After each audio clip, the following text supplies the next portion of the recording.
এই মাটির সিঁড়িপথে গিয়ে পড়েছে সামনের হোমস্টের দরজায়। এই সবুজ শান্ত পাহাড়ি গ্রামে আমার ঠিকানা ছিল যে হোমস্টেতে, সেটি একটি ট্যুরিস্ট স্পটের মতো। একটা গোটা পাহাড়ের ঢাল জুড়ে ধাপে ধাপে কটেজ, আর প্রতিটি ঘর থেকে পাওয়া একের পর এক পাহাড় সারি। অক্টোবরের মাঝামাঝি সময় কুয়াশা আর মেঘের আস্তরণ ভেদ করে মাঝে মাঝে সেসব পাহাড় উকি দিয়ে গেছে। এখানে সন্ধ্যা থেকে রাত আসত রূপকথার মতো। উত্তরবঙ্গের পাহাড়ি পর্যটনে সম্পূর্ণ নতুন এই পাহাড়ি গ্রাম হল কায়াবির বা কায়াবির।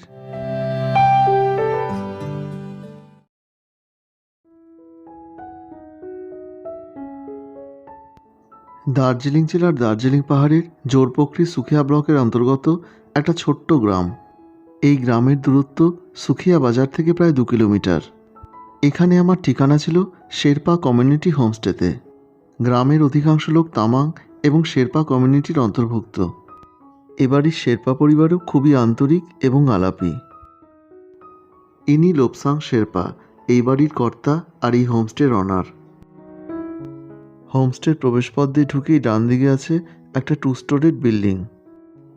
ওপরের ঘরে ঢোকার আগেই আছে এই খোলা ব্যালকনি। পাইন কাঠে তৈরি এই ঘরের পাশাপাশি 2টো বেডে একসাথে 4 জন পর্যন্ত থাকা যায়।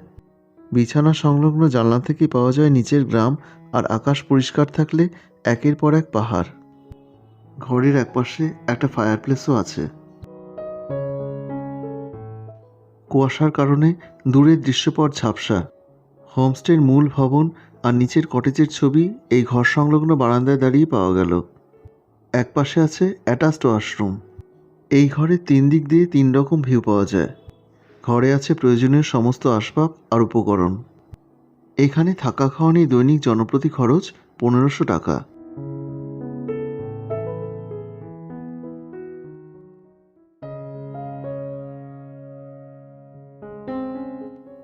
আমি ছিলাম এই বিল্ডিংয়েরই নিচের ঘরে।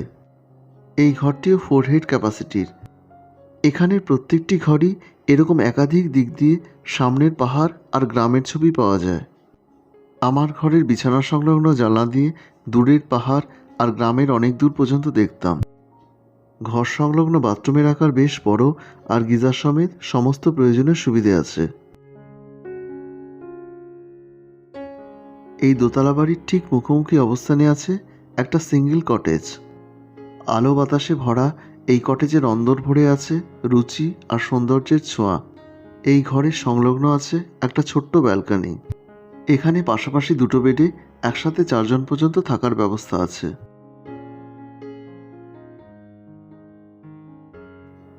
এই কটেজ থেকেই ধাপে ধাপে সিঁড়ি নেমে গেছে নিচের একই রকম আরেকটি কটেজে। পাহাড়ি ধাপে ধাপে অনেকটা দূরে দূরে ছড়ানো এক একটা কটেজ, তাই নির্জনতাকে নিজের মতো করে পাওয়া যায়।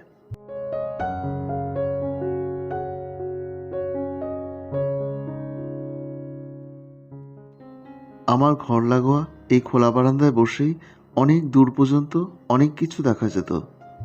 এখানে কুয়াশার আস্তরণ সরিয়ে সামনের পাহাড়সারি আমার কাছে খুব অল্প সময়ের জন্যই এসেছিল। মেঘ আর কুয়াশার আবরণ সরে যেতেই মিরিক, পোখরিবং, ঘুম, কার্শিয়াং, লেপচা জগৎ, প্লুংদুং ইত্যাদি একের পর এক পাহাড় প্রকাশ পেত। এসব পাহাড়সারির পেছনে আকাশ পরিষ্কার থাকলে শিলিগুড়ি সহ বিস্তৃত সমতলের অংশও চোখে পড়ে।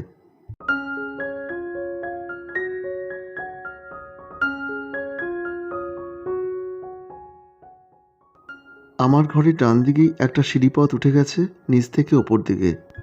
তার পাশে এই হোমস্টের সীমানা হিসাবে তারের বেষ্টনী, আর তারও পাশে একটি সরু পায়ে চলা পথ উঠে গেছে গ্রামের একদম নিচ থেকে পাহাড়ের ওপর দিকে। মাঝে মাঝে সেই পথ ধরে যাওয়া গ্রামের মানুষদের সাথে প্রথম দেখায় পারস্পরিক হাসি বিনিময় হতো। কখনো ওপাশের ক্ষেতে গ্রামের মানুষদের কাজ করতে দেখতাম। অক্টোবরের পাহাড়, তাই সবুজের সাথে স্বাভাবিকভাবে এসে পড়েছে নানান ফুলে নানান রঙের ছোঁয়া। পুরো গ্রামের মতো এবারেও ভরে আছে নানান ফুলে ফলে পাতাবাহারে আর সবজিতে।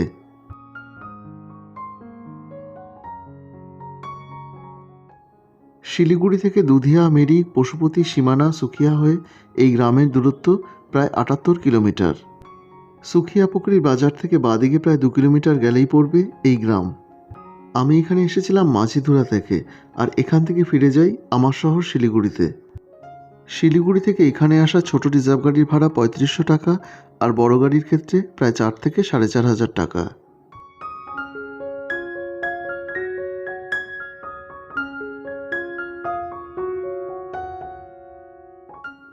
আমার ঘরের পাশেই ছিল প্রচুর পাতাবাহারে আর ফুলে ফুলে ভরা একটা খোলা জায়গা। এখানে ক্যাম্পফায়ার আর বারবিকিউ সহযোগে আড্ডা আর আহারের সুবন্দোবস্ত রয়েছে।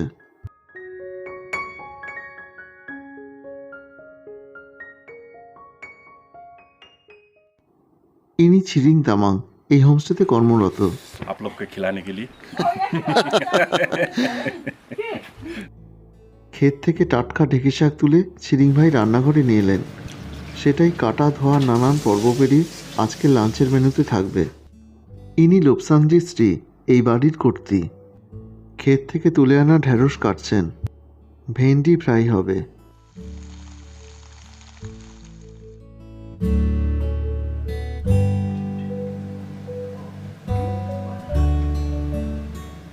ছিরিং ভাই পাশেই থাকেন। হাসি খুশি মানুষটি সম্পর্কে এই পরিবারেরই আত্মীয়। রান্নার দায়িত্বটা সে আর লোপসাংজি স্ত্রী মিলেই করে।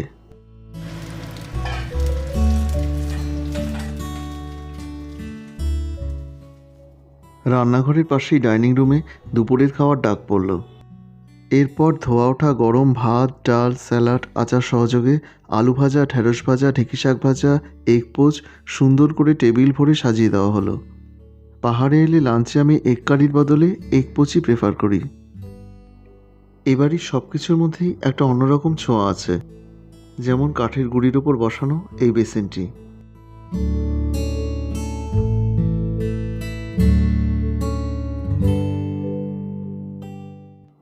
এনাদের কিচেন কাম ডাইনিং রুমের পাশে এই ছোট্ট কাঠের স্টোর রুম। স্কোয়াশ গাছের ঝোপের নিচে প্রায় চাপাই পড়ে গেছে। রান্নাঘরের পাশ দিয়েই ওপরে ওঠার সিঁড়ি উঠে গেছে।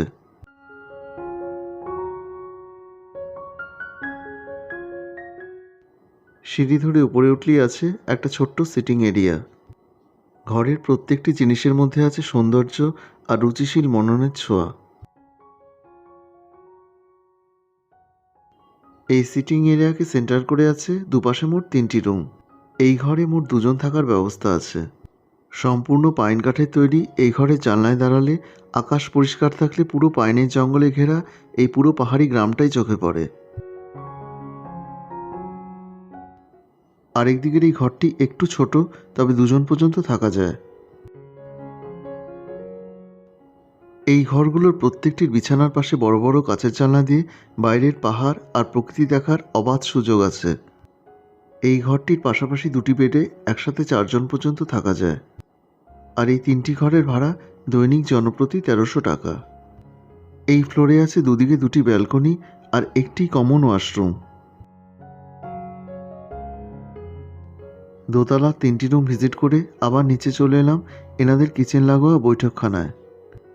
একপাশে ফায়ারপ্লেস, ছোট বড় সুন্দর সুন্দর জিনিস দিয়ে সুন্দর করে সাজানো।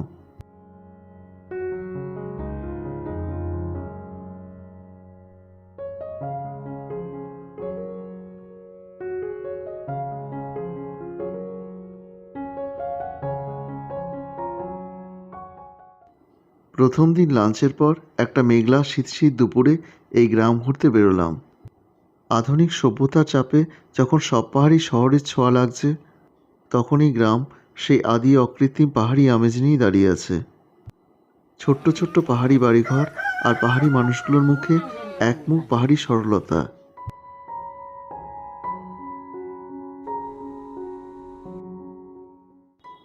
হোমস্টে থেকে কয়েক পা পেরিয়ে এই বিশাল স্কোয়াশের ঝোপের পাশ ঘেঁষে এই রাস্তা নেমে গেছে গ্রামের নিচের দিকে।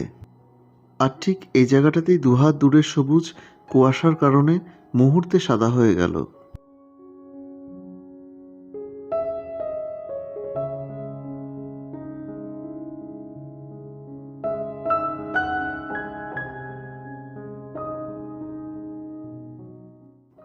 চারপাশের বাড়িঘর নিয়ে গ্রামের একটা ছোট্ট চত্বর আছে। এখানে আসতেই অনেকটা কুয়াশা সরে গেল।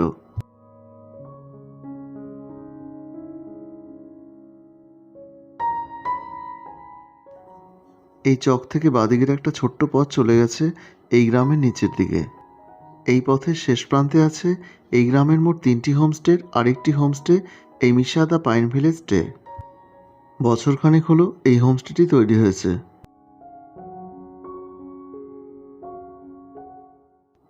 শেয়ার গাড়ির ক্ষেত্রে শিলিগুড়ি জংশন বা দার্জিলিং মোড় থেকে আসতে হবে দার্জিলিং। দার্জিলিং থেকে সুকিয়াপুকুরি যাওয়ার অনেক গাড়ি আছে। শিলিগুড়ি থেকেও সরাসরি সুকিয়াপুকুরি যাওয়ার গাড়ি পাওয়া যায় সকাল 7:30 থেকে। ভাড়া পড়বে 250 টাকার মতো। সুকিয়া বাজার থেকে হোমস্টে 2 কিলোমিটার রাস্তা 150 থেকে 200 টাকা ভাড়ায় রিজার্ভ করে আসাই সুবিধাজনক হবে।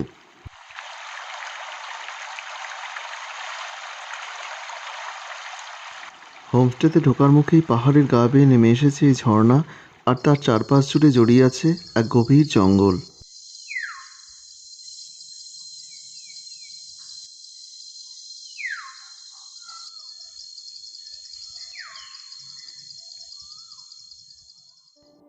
এবার চললাম লোপসাংজির সাথে গ্রামেরই আরেকটা দিকে।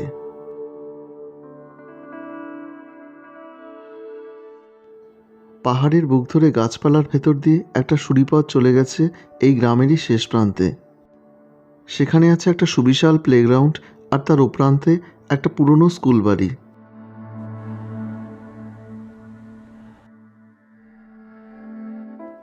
উনিশশো 57 সালে সম্পূর্ণ কাঠের তৈরি এই প্লুংদুং প্রাইমারি স্কুলটি গড়ে ওঠে।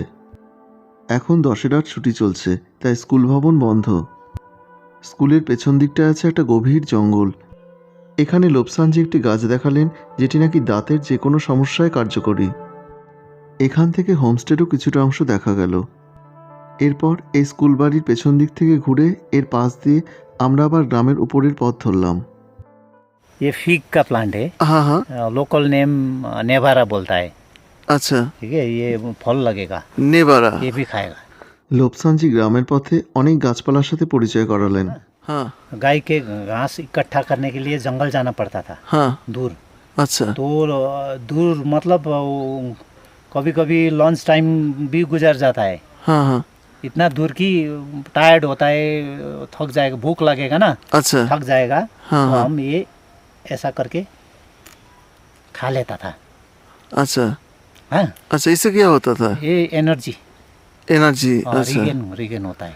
अच्छा, गांव जंगल में तो कुछ नहीं मिलता है ना खाने के हाँ लिए, हाँ हाँ, तो कुछ तो खाना पड़ेगा। अच्छा। भूख लग गया ओह, तो ये वो डांट नया अच्छा, ये ब्लड शुगर का प्लांट। शुगर का प्लांट, अच्छा, इसको क्या बोलते हैं? चिंडे चिंडे। चिंडे, हाँ। इसका क्या खाते हैं? पत्ता। पत्ता खाते हैं। এইভাবে এই চলার পথে প্রায় প্রত্যেকটি গাছের ঔষধি গুণাগুণ সম্পর্কে উনি বিস্তারিত তথ্য দিয়ে গেলেন। এই ব্যাপারে ওনার গভীর জ্ঞানের পরিচয় পেয়েছিলাম। ये एंटीवायरस, एंटीवायरस। मतलब कोई वायरस वो हुआ, स्प्रेड हुआ, हाँ हाँ, ये सूंघना पड़ेगा। अच्छा ये साइनस का भी दवा है। अच्छा, इसमें ले लीजिए तो आप भी। ये है बनमारा। बनमारा। हाँ, ये है वो आपको कट गया, हाँ किसी ने हथियार ने कट गया, कट लिया, हाँ हाँ, तो आपको ये मोड़ के अच्छा इसको रस लगाना पड़ेगा। चिपले ही बोलता है इसको। गाय घास भी खाएगा, अच्छा, लेकिन आदमी दाल बना के खाएगा तो आपको लिगामेंट, घुटनों का प्रॉब्लम कम हो जाएगा। এই মানুষটি এই গ্রামের জন্য অনেক কিছু করেছেন। এই গ্রাম আর আশেপাশে অঞ্চল জুড়ে ওনার একটা আলাদা সম্মান, আলাদা পরিচিতি আছে। এই দিকটায় বেশ কিছু পাহাড়ি ধাঁচের বাড়িঘর নিয়ে একটা ছোট্ট লোকালয়ের মতো। গ্রামবাসীদের সাথে গল্প করতে করতেই লোপসানজি আমাকে গ্রামের আরেকটা দিকে নিয়ে এলেন।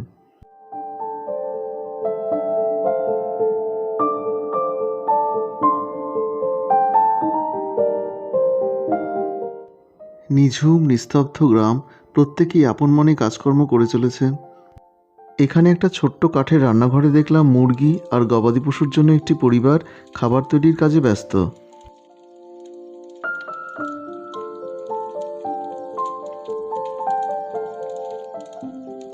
অক্টোবরের এই সময়টা এই পাহাড়ি গ্রাম স্কোয়াশের ভারে ভরে আছে। স্কোয়াশের পাশাপাশি মূলো, রাই শাক, ডালে খুরসানি, মটরশুঁটি, টমেটো, বিনস ইত্যাদিরও চাষ হচ্ছে। গ্রামের রাস্তা তৈরির জন্য পাথর ফেলা হয়েছে। এখান থেকে কয়েক ধাপ সিঁড়ি ধরে একটু উপর দিকে আছে নাগ মন্দির। এখন যজ্ঞের বেদিতে বর্ষার জল জমে আছে। ঘন গাছপালার মধ্যে প্রায় অন্ধকার এক সিঁড়িপথ ধরে মূল মন্দির চত্বরে উঠে এলাম। এটাই মূল পুজোর জায়গা। 1948 সালে এই মন্দিরটি গড়ে ওঠে।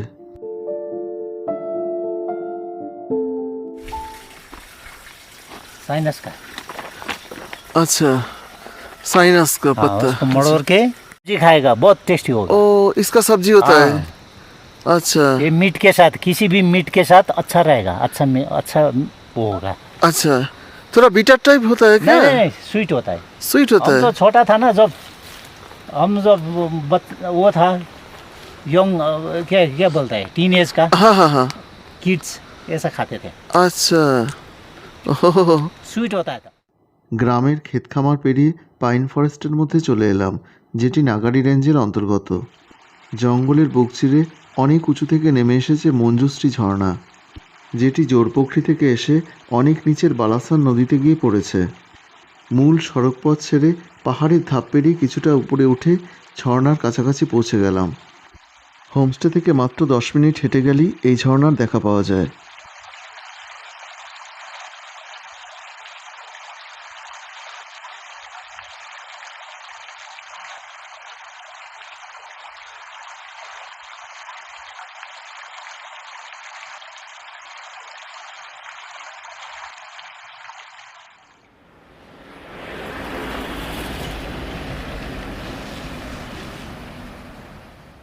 পাইনের গভীর জঙ্গলের মধ্যে দিয়ে এই পথ চলে গেছে পোখরিবঙ্গের দিকে। এখান থেকে দূরত্ব প্রায় 7 কিলোমিটার।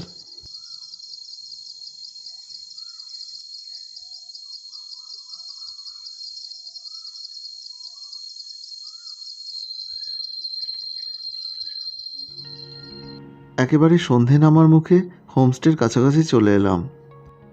এই মাটির পথই হোমস্টের পাশ ঘেঁষে পৌঁছে গেছে গ্রামের শেষ প্রান্তে। সেখানে অনেকটা জায়গা নিয়েই তৈরি হচ্ছে বুদ্ধ পার্ক।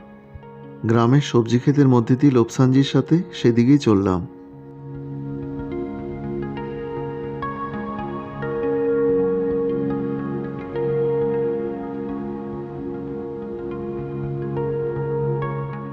পথের কিছুটা নিচে এখানে আরেকটা হোমস্টে দেখা পেলাম।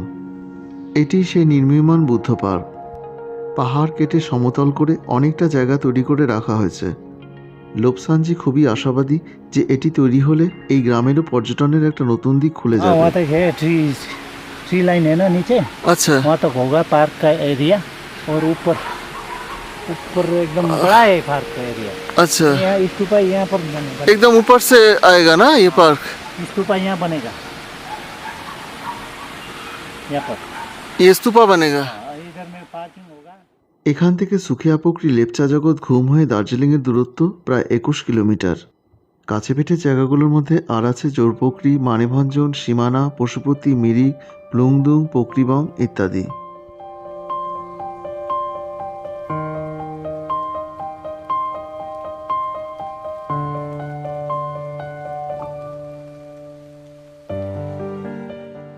এখানে দিনের পাহাড় মেঘে মুড়ে থাকলেও রাত্রে সেই আবরণ সরে গিয়েছিল।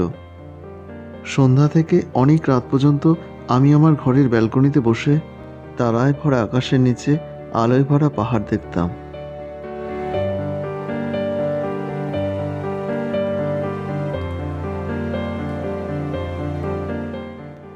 রাতের মেনুতে ছিল চিকেন, স্কোয়াশের সবজি, ডাল আর ধোয়া ওঠা গরম ভাত। ছিরিং ভাই যত্ন নিয়ে সাজিয়ে গুছিয়ে পরিবেশন করলেন আর আমাদের খাওয়ার পর নিজের বাসায় ফিরে গেলেন।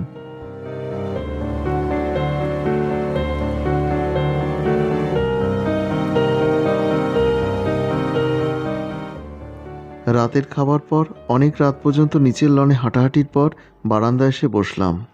দূরের আকাশে বিদ্যুতের ঝলকানি শুরু হলো আর মাঝরাতে শুরু হলো প্রবল বৃষ্টি। একটা বৃষ্টি ভেজা সকাল দিয়ে আরেকটা দিন এসে গেল।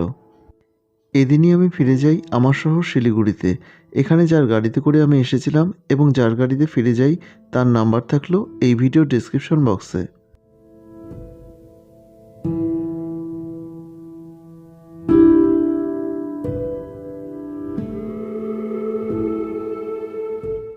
সকালে লোপসানজির স্ত্রী এসে আমাদের ঘরে চা দিয়ে গেলেন আর এরপরই শুরু হলো জলখাবারের প্রস্তুতি। রান্নাঘরে তখন ইনি ব্যস্ত আলুর খোসা ছাড়াতে। আর ইনি ময়দা মাখতে। যথারীতি হবে সেই লুচি আর আলুর দম।